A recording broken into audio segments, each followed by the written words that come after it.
Have you ever stood in a silent alleyway and felt like something ancient was watching you? Not a person, not a ghost, but something else. A being shaped by human hands, not born, but sculpted. A protector, a monster, a myth. Throughout history, humanity has tried to give shape to power, not just to understand it, but to wield it. We build statues to our gods. We draw lines in sacred geometry. We whisper names into clay, hoping it will listen, hoping it will obey. But what happens when the thing we shape shapes us back? The story of the Golem of Prague isn't just about mysticism or folklore. It's about control, fear, persecution, and the limits of human intention. A story carved from clay, but soaked in centuries of blood and belief.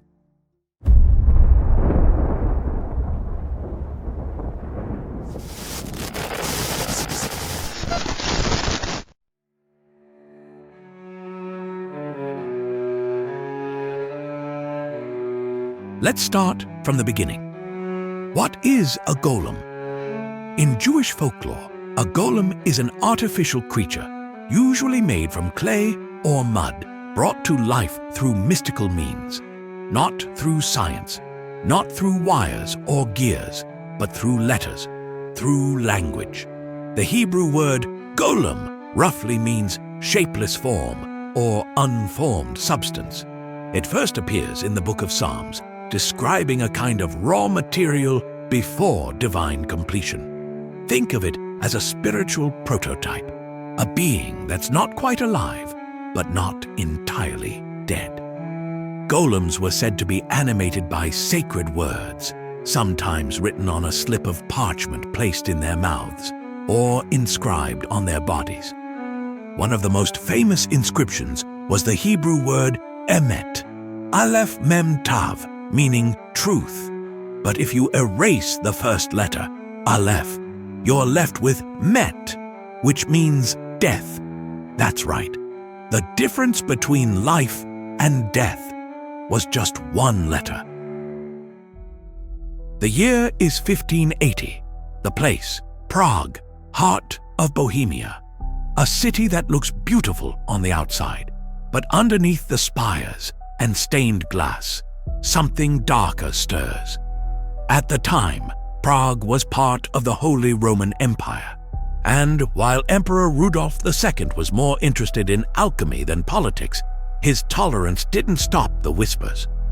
The Jewish community in the Prague ghetto lived under constant threat.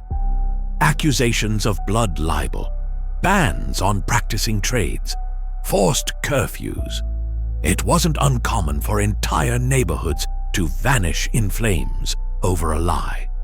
In this chaos, one man rises. Rabbi Judah Loew ben Bezalel, known simply as the Maharal, scholar, philosopher, mystic, and, according to legend, the man who gave life to the golem. The Maharal was a real historical figure, respected across Europe for his mind. But in folklore, he becomes something else. A Kabbalist, a secret magician, a guardian of his people. Kabbalah, the mystical interpretation of Jewish texts, plays a huge role here, because the legend says Rabbi Loew didn't just mold clay. He spoke sacred names into it. He walked around the golem in precise patterns, chanting the Shem HaMeforash, the 72-letter name of God. And when the ritual was complete, the golem rose.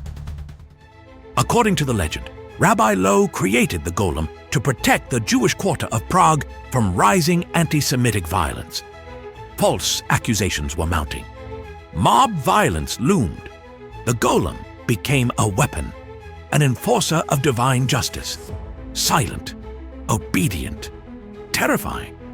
By day, it looked like a lifeless statue. But at night, it walked. It carried water. It patrolled the streets. It stopped those who came with hate in their hearts.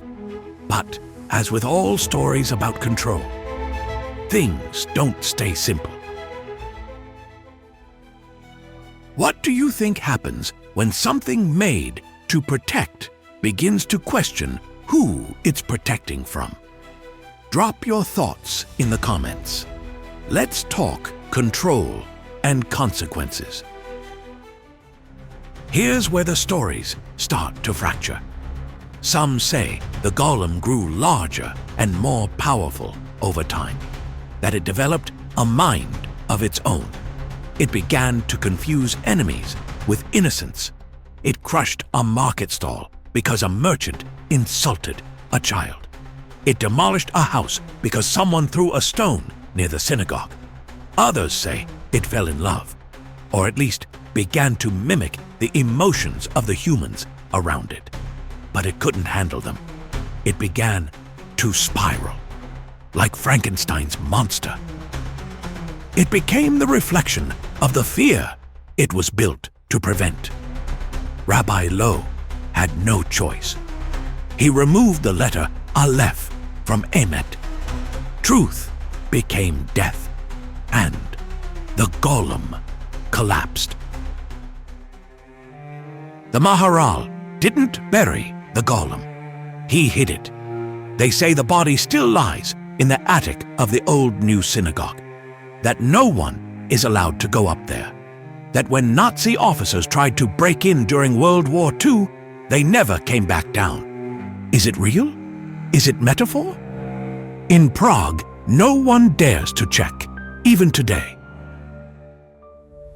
Here's the part that hits too close, because the golem isn't just a story about clay. It's a story about what we make to protect us, and what happens when that creation outgrows its cage. Today, we build algorithms, machines, systems. We say they are just tools. We say they only do what we tell them. But do they? The golem reminds us, power made without wisdom can't be controlled. And even if your intention is justice, violence doesn't listen to intentions. The story of the golem, whether you believe it's myth, metaphor, or memory, still haunts the walls of Prague. It's a story about how power always comes at a price, about how protection can turn into destruction, about how even the noblest intentions can be corrupted if they're wielded without responsibility. It's also a story about Jewish identity, survival, and what people are willing to believe when their world refuses to protect them. And maybe, just maybe, there's still something up in that attic, waiting. Whether the golem was real or not doesn't matter anymore. The real question is, what are you making? What are we bringing to life? And will it protect us or bury us?